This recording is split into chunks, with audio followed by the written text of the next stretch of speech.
Welcome everyone to my presentation of William Leon Mackenzie King, who some of you guys may know as who is a famous Canadian Prime Minister. My name is Gordon Liu. Now the table of contents. The table of contents are that for the background, it will be on slide 3. The accomplishments will be on slide 4. The leadership style will be on slide 5 to 6. Some fun facts will be on slide 7. A video on slide 8, and the references on slide 9 to 10, including the image references as well. Now, let's talk about Mackenzie King's background. He was born in Ontario on December the 17th, 1950, and he died in July the 22nd, in 1950, in Quebec. Mackenzie King graduated from the University of Toronto in 1895, and he also studied economics at Chicago and Harvard University. At the 20th century, he became Canada's first Deputy Minister of Labour. And in 1908, King was elected in North York as a Liberal.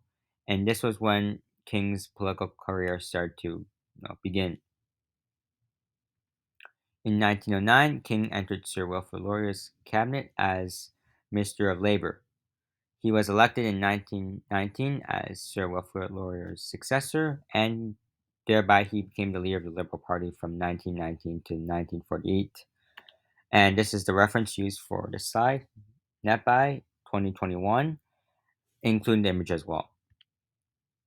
Accomplishments. Um, Mackenzie King had many accomplishments, and the ones I'm listing are the three major ones.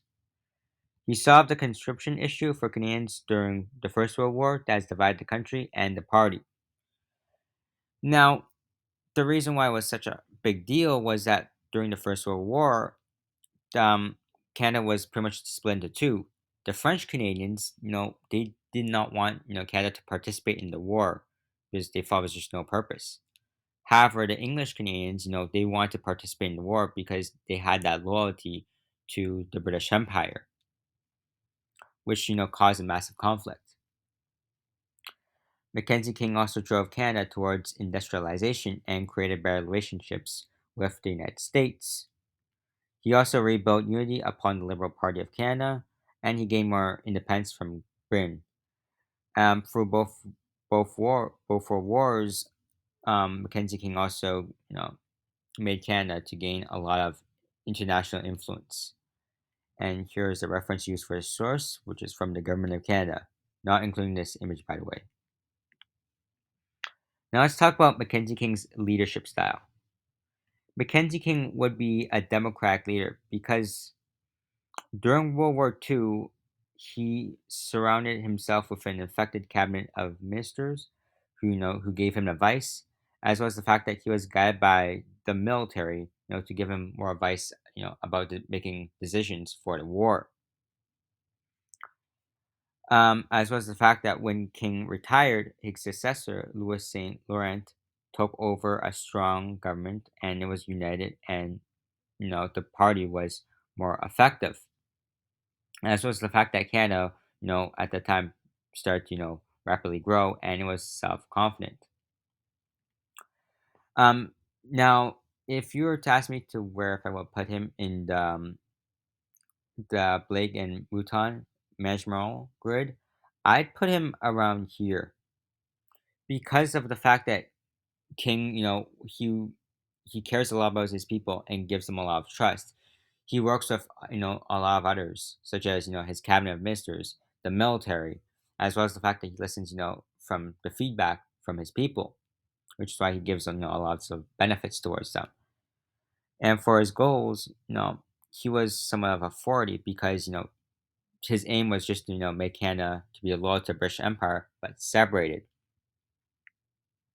That was, his major goal when he was prime minister at that time. And if you were ask me if you would say he was a tra- transactional or a transformational leader, I'd say he was a more of a transformational leader because he cared about the vision of Canada, the long term, the future. He cared about the needs of Canada and its citizens. And like I said previously, when King left office, he made Canada into a rapidly growing country, and it was more unified. There weren't too many conflicts between the French and English Canadians. And here is the reference used for the slide, Cook 2016. For this image, I took this from the class notes. Next slide. Leadership style, part two.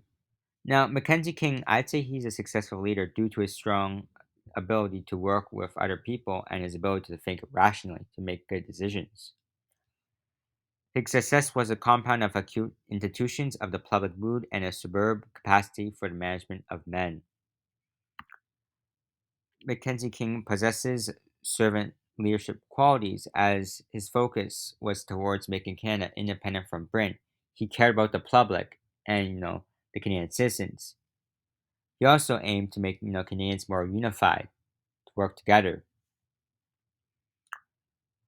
And a connection that from Mackenzie King and a lesson we learned would be about positional and personal power. Mackenzie King, he used more of a personal power compared to a positional power. His cabinet knew his cabinet worked for him because they knew that King had faith in him, that they believed in him. And moreover, King used his relationship with Roosevelt to make a trade agreement with the US instead of using his positional power. And the reason why, King wanted to make a trade agreement with the US was that way Canada could, turn its full attention to supplying Britain with crucial world supplies.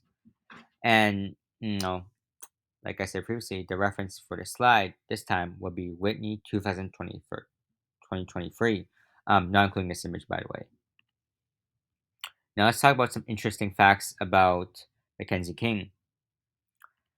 Mackenzie King was the longest serving prime minister as he served for almost 22 years.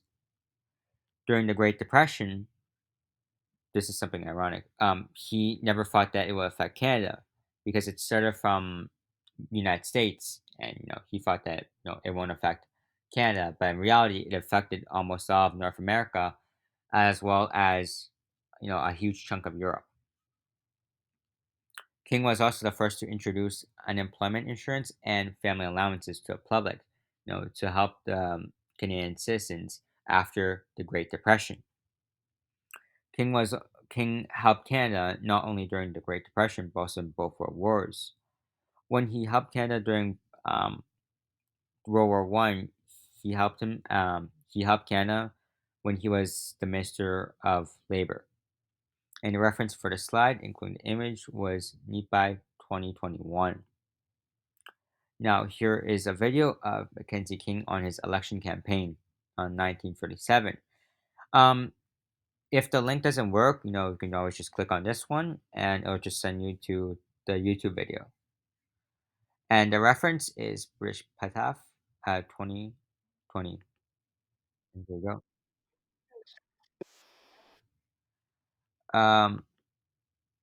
And you can watch the video on your own time. Now let's talk about the references. These are the references I used and also stated, which one I used during which slide. Some of them, such as the NEPI, I used them for multiple slides. And here are the image references as well I used. And yeah, that is it for my presentation. Thank you for watching.